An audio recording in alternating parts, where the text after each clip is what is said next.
Это шаурма одна вегетарианская, одна с мясом. Потому что здесь сейчас Пасха идет вниз, поэтому им нельзя мясо кушать.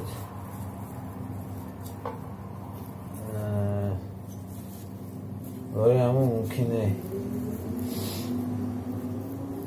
Так что моя шаурма это с этим.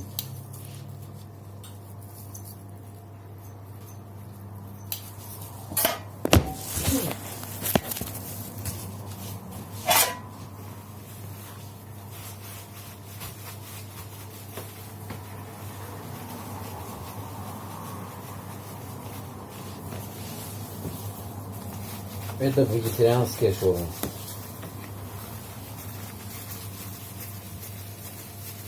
Это вегетарианский. Подписывайтесь на канал и ставьте лайки.